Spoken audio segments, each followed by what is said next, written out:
నిజానికి ఈ జెండా సభ గానీ, లేకపోతే ఇంకా ఫర్దర్‌గా చేయబోయేటువంటి సభలు గానీ, అందుట్లో ఒక టాప్ 3 సభలు మాత్రం చంద్రబాబు నాయుడు ప్లాన్ ఎట్లా ఉండిందంటే ఫస్ట్ నుంచి ఆ స్టేజీ మీద 2014 సీన్‌ని రిపీట్ చేయాలని. అంటే చంద్రబాబు, నరేంద్ర మోడీ, పవన్ కళ్యాణ్ వీళ్ళు ముగ్గురు కూడా స్టేజీ మీద నిలబడినటువంటి పక్షంలో ప్రజల నుంచి వచ్చేటువంటి అద్భుతమైన స్పందనని వీళ్ళు జగన్మోహన్ రెడ్డికి వ్యతిరేకంగా వాడుకోవాలి. కేంద్రం కూడా చంద్రబాబుతోనే ఉంది. 2014లో గెలిపించాం కాబట్టి అప్పుడు అభివృద్ధి చేశాము అంటే వాళ్ళు చెప్పుకుంటున్నారు టీడీపీ వాళ్ళు. చేశారు అనే ఫీలర్స్ని నమ్మిన వాళ్ళు ఎవరైతే ఉంటారో వాళ్ళందరూ కూడా వీళ్ళకి ఓటు వేస్తారు అనేది చంద్రబాబు బేసిక్ ప్లాన్. ఇంక్లూడింగ్ గెలిచిన తర్వాత నరేంద్ర మోడీ సపోర్ట్ కావచ్చు, ఎలక్షన్ టైంలో election of commission India backing కావచ్చు, ఇట్లా ఈ రకమైనటువంటి ఆలోచనలో చంద్రబాబు నాయుడు ప్లాన్ చేసుకున్నారు. కానీ ఏమైంది, కేంద్రం తేల్చట్లా.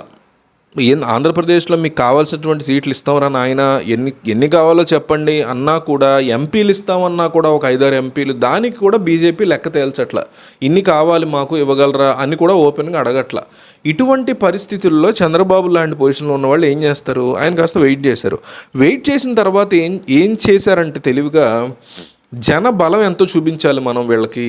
నరేంద్ర మోడీకి కానీ, అమిత్ షాకి కానీ, బీజేపీ ఉన్న పెద్దలకి, జేపీ నడ్డా కానీ వీళ్ళందరికీ కూడా జనం బలం ఎట్లా ఉంది, నిజంగా ఈ పొత్తు ఫ్యాక్టర్ని జనం యాక్సెప్ట్ చేస్తున్నారా లేదా అనేది చూపించాలి అని చాలా ప్రెస్టీజియస్గా ఈ జెండా సభని ప్లాన్ చేశారు. ఎట్లయితే సిద్ధం సభకి స్ట్రాంగ్గా జన సమీకరణ చేస్తారో అట్లాగే జెండా సభకు కూడా సమీకరణ చేశారు. మనం ఎప్పుడు మాట్లాడుకున్నట్టుగా ఏంటంటే అధికారంలో ఉన్న వాళ్ళకి జనాలు స్పందన కష్టం, అధికారంలో ఎవరున్నా కష్టమే. సో అప్పుడు ఏమైందంటే జగన్మోహన్ రెడ్డి బస్సులు పెట్టి అవి పెట్టి ఇవి పెట్టి తీసుకురావాల్సి ఉంటుంది. ఒక 70% తీసుకొస్తే 30% స్వచ్ఛందంగా వస్తారు. అధికారంలో ఉన్న ఏ పార్టీకైనా, ఏ రాష్ట్రంలో అయినా, ఏ దేశంలో అయినా అంతే. కానీ ప్రతిపక్షంలో ఉన్నటువంటి వాళ్ళకి మాత్రం డెఫినెట్లీ 60% మటుకు లేదా 60-65%, 70% స్వచ్ఛందంగా వస్తారు. మిగతా 30% సమీకరించుకోవాలి. ఈ 30% లేదా 40% సమీకరణ చాలా అద్భుతంగా చేయగలిగారు. ఆబ్వియస్లీ అధికారంలో ఉన్న పార్టీ బస్సులు ఇవ్వదు, ప్రైవేట్ బస్సులు కూడా ఆపేస్తారు, కాలేజీ బస్సులు ఆపుతారు. అయినా కూడా జన సమీకరణ చాలా స్ట్రాంగ్గా చేసుకోగలిగింది తెలుగుదేశం జనసేన పార్టీ. సో ముఖ్యంగా 24 సీట్లు ఎందుకు ఇచ్చారు మాకు అని జనసేన రగిలిపోతున్న వేళ వాళ్ళకి సమాధానం చెప్తారు కదా పవన్ కళ్యాణ్ అనే ఉద్దేశంతో కూడా ఎంతోమంది వచ్చారు.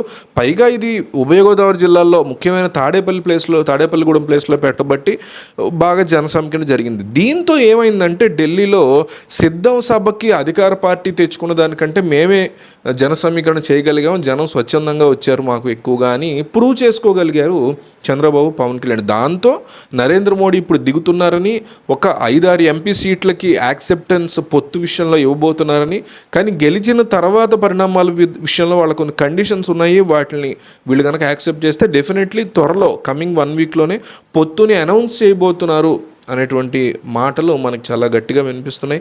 ఏం జరగబోతుందని చూడాలి. బట్ పొత్తు ఉన్నా లేకపోయినా ఏపీ ప్రజలు ఎవరి వైపు ఉండబోతున్నారు, ఈ అంశం మీద మీ అభిప్రాయాన్ని కామెంట్లో తెలియజేయండి.